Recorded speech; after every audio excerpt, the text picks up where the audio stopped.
Hello students, good morning. आज हम सुमित्रा नंदन पंत जी के द्वारा रचित काव्य का अध्ययन करेंगे, जन्मभूमि। लेकिन उससे पहले आइए सुमित्रा नंदन पंत जी की एक छोटी सी कविता का पहले पठन करते हैं। जीना अपने ही में एक महान कर्म है, जीने का हो सदुपयोग यह मनुज धर्म है। अपने ही में रहना एक प्रबुद्ध कला है, जग के हित रहने में सबका सहज भला है। जग का प्यार मिले जन्मों के पुण्य चाहिए, जग जीवन को प्रेम सिंधु में डूब थाहिए। ज्ञानी बनकर मत नीरस उपदेश दीजिए, लोक कर्म भव सत्य प्रथम सत्कर्म कीजिए। लोक कर्म भव सत्य प्रथम सत्कर्म कीजिए। बहुत ही सुंदर ये काव्य पंक्तियाँ हैं सुमित्रा नंदन पंत जी के द्वारा रचित। आइए अब हम सुमित्रा नंदन पंत जी का जीवन परिचय प्राप्त करेंगे।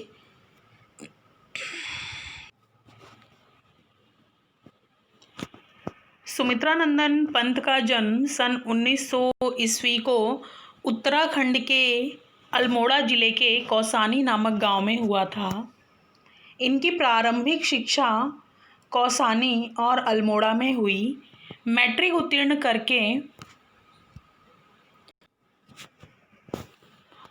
करके आगे की पढ़ाई के लिए पहले वाराणसी फिर प्रयाग गए। सन 1921 के गांधी जी के असहयोग आंदोलन के कारण इन्होंने पढ़ाई छोड़ दी। सन 1943-44 ईस्वी में उदय शंकर के नृत्य केंद्र से संबंध और कल्पना चित्र के निर्माण में सहयोग। सन 1950 से 1957 तक आकाशवाणी में हिंदी सलाहकार रहे। छायावाद के शलाका पुरुष, प्रकृति सौंदर्य के अनुपम चित्रकार हैं ये। काव्य भाषा के समर्थ शिल्पी, प्रौढ़ विचारक, कवि को इनके कला और बूढ़ा चांद पर साहित्य अकादमी से लोकायतन पर सोवियत भूमि नेहरू पारितोषिक समिति से और चिदम्बरा पर ज्ञानपीठ पुरस्कार मिले हैं। इनकी कविता छायावाद, मार्क्सवाद, अरविंद दर्शन, वैदिक चिंतन के सोपानों से बढ़ती हुई विश्व चेतना तक पहुँचती है। उन्हें पद्म विभूषण भी मिला है। वीणा ग्रंथि, पल्लव गुंजन, युगांत युगवाणी, मधुज्वाल, ग्राम्या, युगपथ, कला और बूढ़ा चांद आदि इनके प्रमुख काव्य हैं। इनके अलावा नाटक, नीति नाट्य, कहानी और उपन्यास भी इन्होंने लिखे हैं। अब यहाँ पे देखिए, एक मार्क्स में ये प्रश्न पूछा जा सकता है कि किस काव्य कृति पर या किस कृति पर सुमित्रा नंदन पंत जी को ज्ञानपीठ पुरस्कार मिला था। तो आपको पता होना चाहिए कि चिदम्बरा। जन्मभूमि काव्य में जन्मभूमि का महत्व बताते हुए पंत जी ने प्रकृति का गौरव गान किया है। भारत का वैभवशाली इतिहास, प्रकृति, महापुरुषों का वर्णन किया है। हमारे नारी रत्नों की बात बताते हुए पंत जी ने वसुधैव कुटुंबकम की भावना साकार की है। अब यहाँ पे देखिए, आइए पहले हम कविता का अध्ययन करते हैं। जननी जन्मभूमि प्रिय अपनी, जो स्वर्गादपि चिर गरियसी, जिसका गौरव भाल हिमाचल, स्वर्ण धरा हसती चिर श्यामल, ज्योति ग्रथित गंगा यमुना जल, वह जन जन के हृदय में बसी, जिसे राम लक्ष्मण और सीता बना गए पद धूलि पुनीता, जहाँ कृष्ण ने गाई गीता, बजा अमर प्राणों में वंशी, सावित्री राधा सी नारी, उतरी आभा देहि प्यारी, शिला बनी तापस सुकुमारी, जड़ता बनी चेतना सरसी, शांति निकेतन जहाँ तपोवन, ध्यानावस्थित हो ऋषि मुनिगण, चिद नभ में करते विचरण, जहाँ सत्य की किरणें बरसीं, आज युद्ध जर्जर जग जीवन, पुनः करेगा मंत्रोच्चारण। वह वसुधैव बना कुटुम्बकम, उसके मुख पर ज्योति नवलसी। जननी जन्मभूमि प्रिय अपनी, जो स्वर्गादपि चिरगरियसी। जननी जन्मभूमि प्रिय अपनी, जो स्वर्गादपि चिरगरियसी। जिसका गौरव भाल हिमाचल, स्वर्ण धरा हसती चिर श्यामल। ज्योति ग्रथित गंगा यमुना जल, वह जन जन के हृदय में बसी। यहाँ पर इन पंक्तियों के माध्यम से कवि सुमित्रानंदन पंत जी ने हमारा यह जो देश है इसे स्वर्ग से भी सुंदर कहा है और इसके प्रत्येक भाग को गौरवशाली और उपयोगी एवं महत्वपूर्ण दर्शाया है। यहाँ पर पंत जी ने प्रकृति का गौरवगान किया ही है और हमारी यह जो जन्मभूमि है इसका महत्व भी उन्होंने बताया है।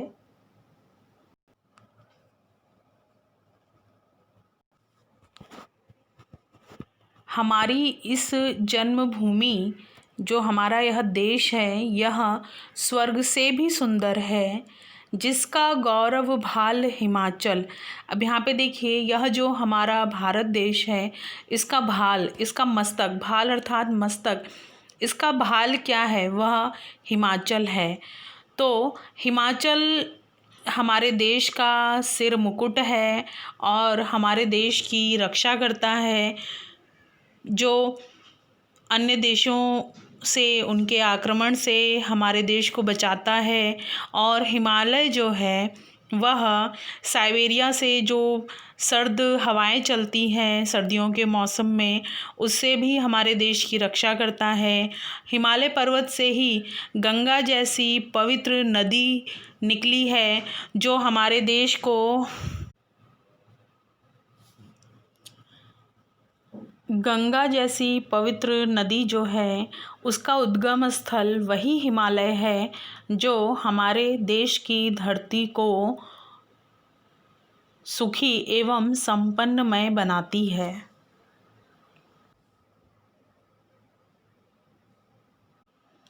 स्वर्ण धरा हसती चिर श्यामल। अब यहाँ पे देखिए ये जो हमारी धरती है स्वर्ण धरा, जो गेहूँ उगता है हमारे इस भारत भूमि पर, वो कैसा है? मानो ऐसा प्रतीत हो रहा है कि स्वर्ण का आंचल, चिर आंचल, कोई वस्त्र इस धरा पर लहरा रहा है। जैसे एक पुराना गीत है कि मेरे देश की धरती सोना उगले, उगले हीरे मोती, मेरे देश की धरती। तो मेरा यह जो देश है इस देश की धरती में क्या है? यह सोना, सोना अर्थात जो अनाज है, सुख संपन्नता है, जिससे देश अपने आप में प्रगति करेगा, देश संपन्न होगा, देश में अनाज के भंडार भरे होंगे, लोगों को पर्याप्त अनाज मिलेगा। तो मेरा यह देश ऐसा है जहाँ पे सोने हीरे से संपन्न यह देश इस देश की भूमि है। ज्योति ग्रथित गंगा यमुना जल। अब यहाँ पे देखिए मेरे इस देश में गंगा यमुना जैसी पवित्र नदियों का उद्गम हुआ है, जिन्होंने अपने जल से इस देश के लोगों को समृद्धशाली बनाया है।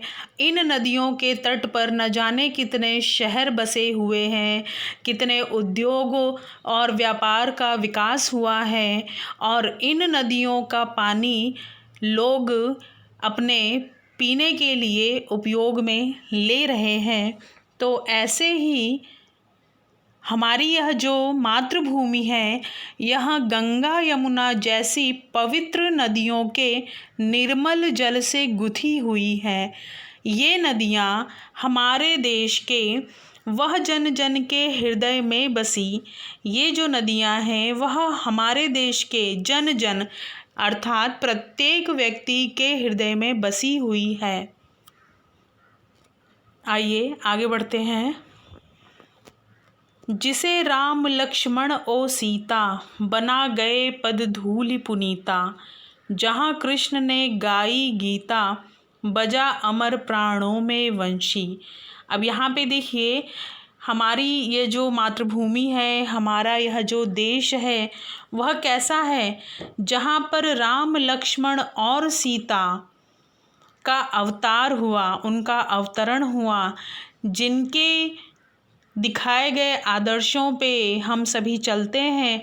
तो ऐसे परम मर्यादा पुरुषोत्तम श्री राम लक्ष्मण एवं स्त्रियों में महान स्त्री जिसे हम कह सकते हैं, ऐसी सीता का अवतरण हमारे इस देश में हुआ है।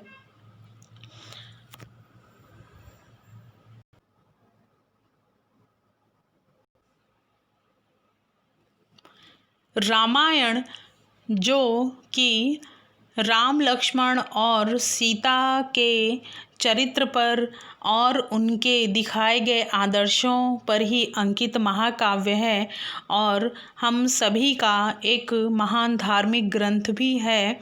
तो ऐसे राम लक्ष्मण और सीता ने इस धूलि अर्थात इस धरती की जो धूल है, इसको परम पुनीता अर्थात पवित्र बनाया है। जहाँ कृष्ण ने गाई गीता, बजा अमर प्राणों में वंशी। यह धरती कैसी है, जहाँ पर श्री कृष्ण ने भी जन्म लिया और जो महान भगवत गीता है, उसका उपदेश भी इसी धरती पर उन्होंने दिया।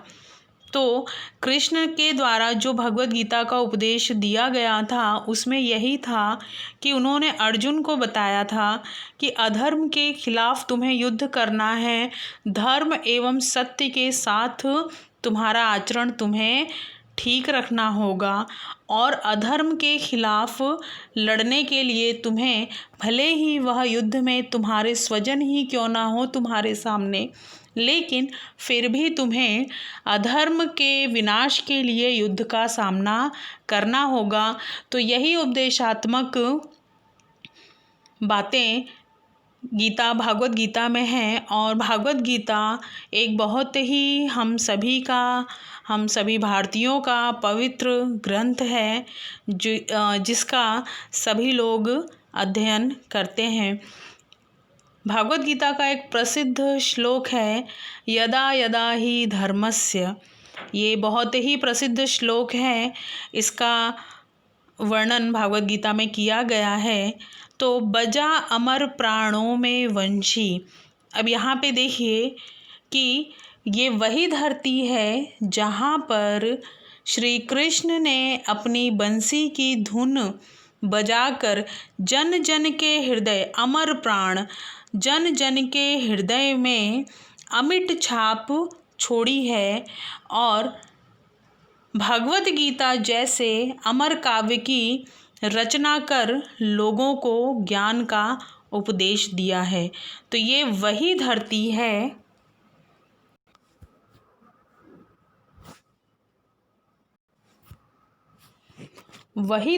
है, जहाँ पर कृष्ण ने जन्म लिया।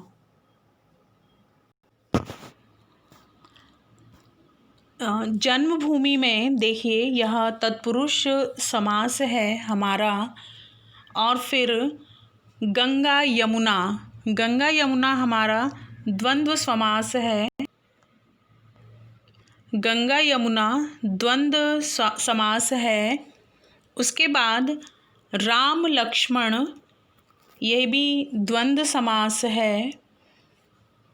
पद धूलि जो है वह तत्पुरुष समास है कि पद धूलि अर्थात रजकण, जो पैरों की धूल होती है वह।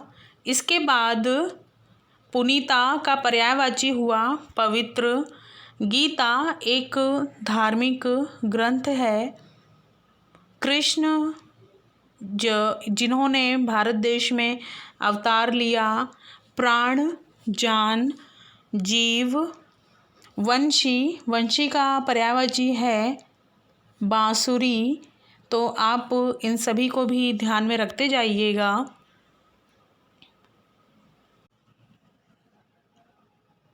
तो इस प्रकार आज हम यहीं तक अपना पाठ रखते हैं, जिसमें हमने देखा कि कवि ने हमारे इस देश की महत्ता का वर्णन किया है।